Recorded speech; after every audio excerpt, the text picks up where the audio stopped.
Salut tout le monde et bienvenue dans un tout nouvel épisode du Magnus Toy Show, l'émission qui vous parle des jouets Transformers. On ne va pas parler aujourd'hui d'une seule figurine, mais en réalité plutôt d'une gamme à part entière, qui est en vente depuis à peu près 1 an maintenant, et qui est loin de faire l'unanimité. Et l'objectif de cette vidéo, ça va être de comprendre pourquoi.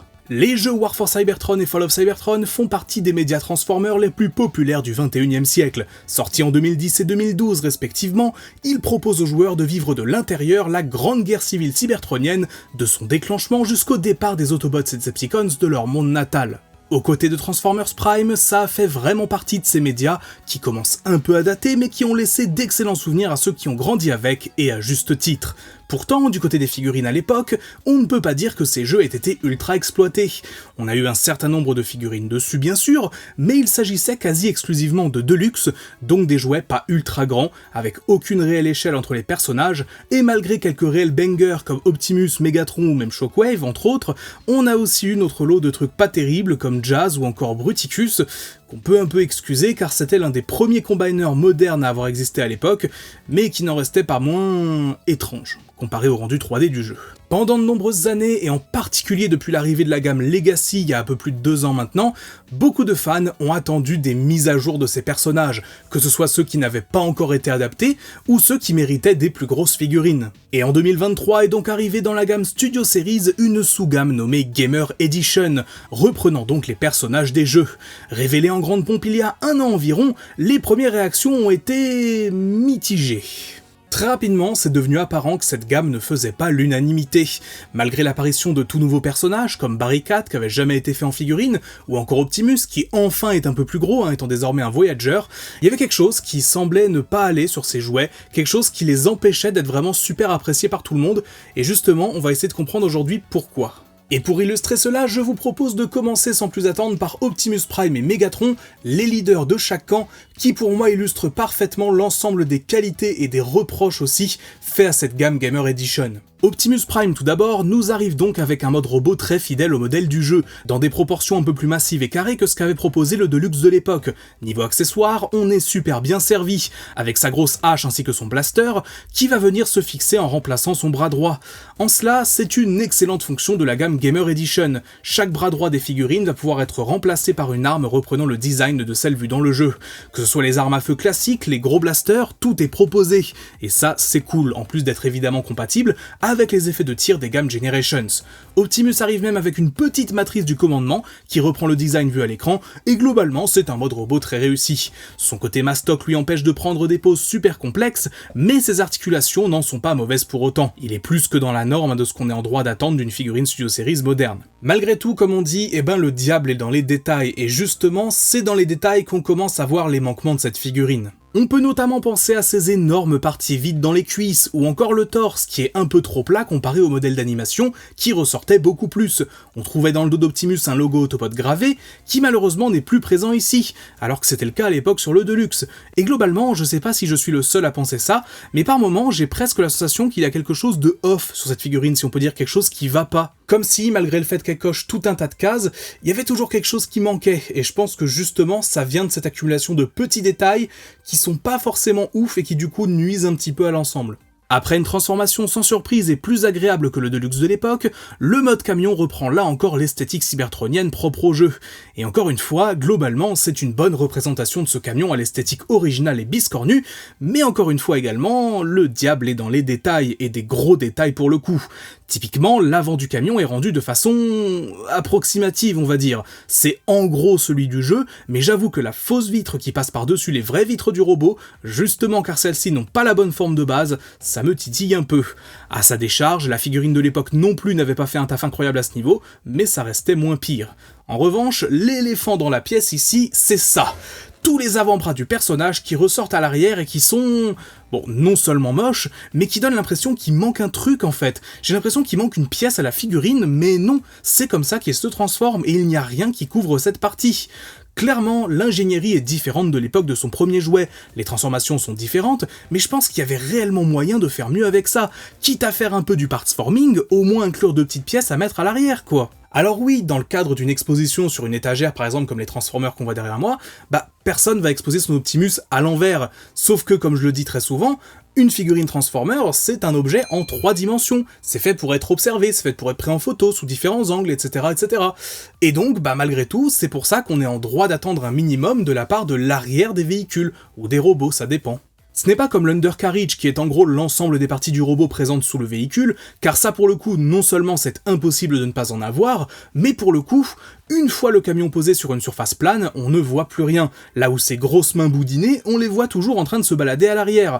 Malgré tout ce que je viens de dire, est-ce que cet Optimus est bon ? Bah oui, quand même, mais ces quelques petits détails et ce gros défaut en véhicule l'empêchent d'être exceptionnel.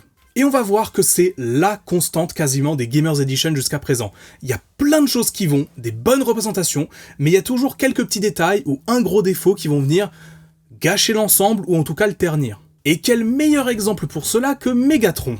Annoncé quelques mois après les premières figurines de la gamme, ce dernier reprend donc l'apparence du chef des Decepticons dans le jeu, et mine de rien, un peu à l'image d'Optimus, la figurine de luxe de l'époque, même si elle était de petite taille, était particulièrement réussie pour son temps.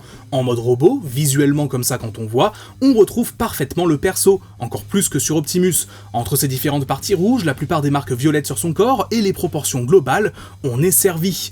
Visuellement, les deux seuls problèmes que je trouve sont déjà son canon, qui est trop petit comparé à celui du jeu qui était démesuré, et l'arrière qui manque de relief, disons.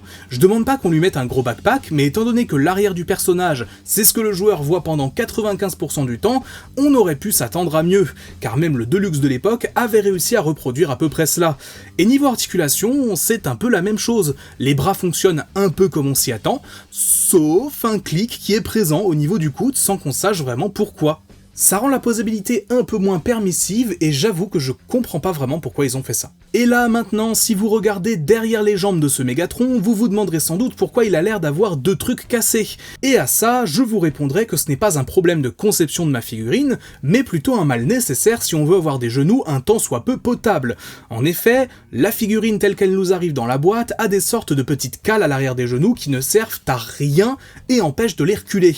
Peut-être que dans la conception ou lors des contrôles qualité à l'usine, il a été jugé que c'était nécessaire pour la stabilité ou la solidité, mais après avoir manipulé pendant des heures ce Mégatron et avoir fait la transformation au moins 10 ou 15 fois, je vous confirme que couper ces parties avec un cutter ou une pince ne change rien du tout à la solidité, en plus de permettre au personnage d'avoir une posabilité digne de ce nom. Bon, malgré tout, faut dire quand même qu'avec Optimus, il rend particulièrement bien, et j'avoue que les avoir côte à côte me fait réaliser à quel point Optimus c'est large.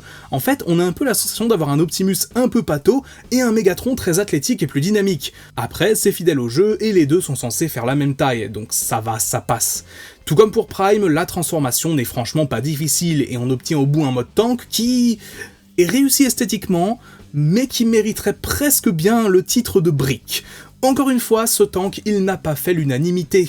Sur le plan purement visuel, il n'a pas un énorme défaut, comme les bras à l'arrière du canon d'Optimus, il a juste un aspect un peu vide une fois en main, mais quand on le pose sur une surface plane et qu'on le regarde, il passe bien. En revanche, le gros problème de ce mode, c'est qu'on peut rien faire avec. La tourelle n'en est pas une et ne peut pas tourner, les chenilles ne sont que des propulseurs, pour reproduire le fait que ce tank se déplace en flottant. Encore une fois, c'est fidèle au jeu, mais ne pas avoir la possibilité de lui faire des vraies chenilles comme sur le jouet de base est un petit peu dommage, ou en tout cas ça aurait été cool d'avoir ça quand même. Dans les 2 premières vagues de Gamers Edition, on a vu apparaître Bumblebee et Barricade que je ne possède pas, mais également notamment Cliffjumper. Je ne vais pas m'étendre sur lui, mais en tant que Deluxe, reprenant le molde de Bee, il fait le café et n'a pas un énorme défaut à noter, si ce n'est éventuellement son bide à bière. Mais après 2 vagues de cette nouvelle gamme, les fans étaient un peu mitigés.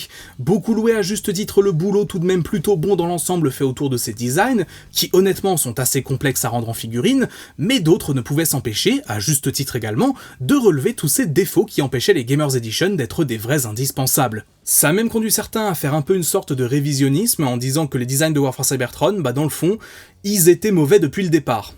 Une opinion intéressante, je suppose. Ainsi, quand on a su qu'un Starscream arriverait début 2024, et au format Voyager, contrairement au Deluxe de l'époque encore une fois, beaucoup ont été sceptiques, et c'est de lui qu'on va parler maintenant. Et pour changer, je vous propose de commencer par son mode avion, qui est basé sur le jet cybertronien qu'il avait dans les 2 ou 3 Je War for Cybertron, sans être un tétrajet comme dans la G1, ou un truc complètement biscornu et alien, ça reste un bon design, mais je peux comprendre que ce ne soit pas la tasse de thé de tout le monde. Si je commence par ce mode, c'est sans doute parce que c'est le plus imparfait des deux.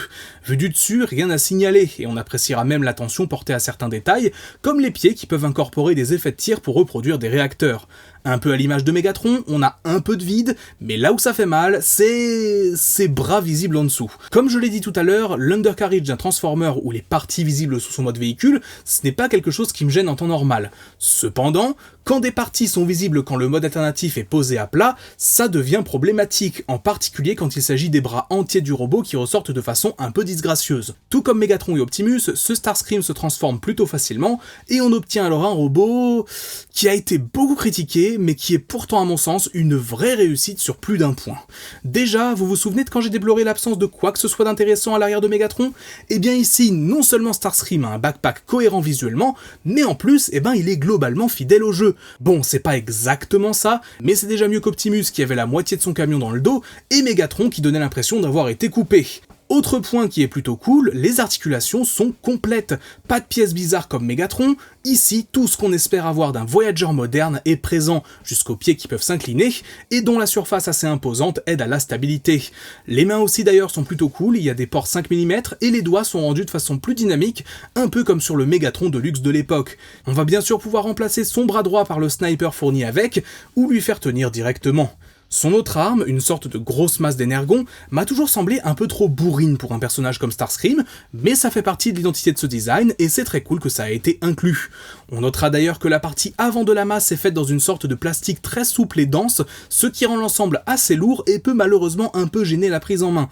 Maintenant, vous vous y attendiez, oui, parlons du gros défaut que tout le monde a relevé dès le reveal de ce Starscream, son cockpit.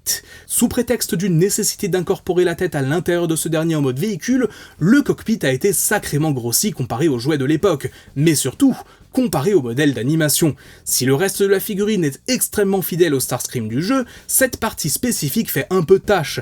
Avoir cette énorme partie orange sur le torse, clairement c'est pas dingue, mais une fois en main, je trouve que le rendu est beaucoup plus acceptable que ce que les photos promotionnelles laissaient supposer. Mais malgré tout, ça reste trop gros et imposant. Dans une gamme de figurines qui vise la fidélité au jeu, c'est d'autant plus surprenant de voir ce choix être fait pour accommoder le jouet. Est-ce que c'est une question de budget, d'ingénierie, ou est-ce que le design de base était en fait mauvais? Ça reste à débattre, mais en dehors de ce cockpit, et des petites parties vides au niveau des cuisses, ce mode robot de Starscream est presque un sans faute. Il a des bonnes proportions, d'excellentes articulations, et des accessoires au poil, ainsi qu'un feeling une fois en main que j'apprécie beaucoup. J'ai un peu moins cette sensation d'avoir une figurine off ou incomplète avec ce personnage, en particulier en mode robot. A priori, on devrait avoir au moins un Skywarp et un Thundercracker à partir de ce mold, et honnêtement, je suis partant. Il est certes pas parfait, mais personnellement, des 3 Voyager Gamers Edition, c'est ce Starscream que je préfère.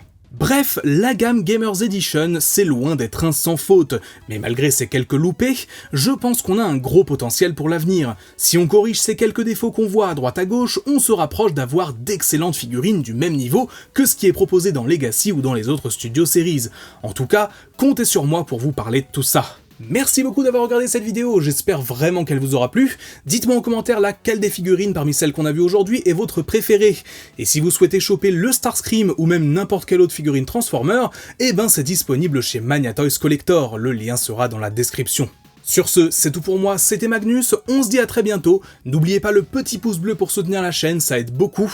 Sur ce, c'est tout pour moi, on se dit à très vite, portez-vous bien, ciao!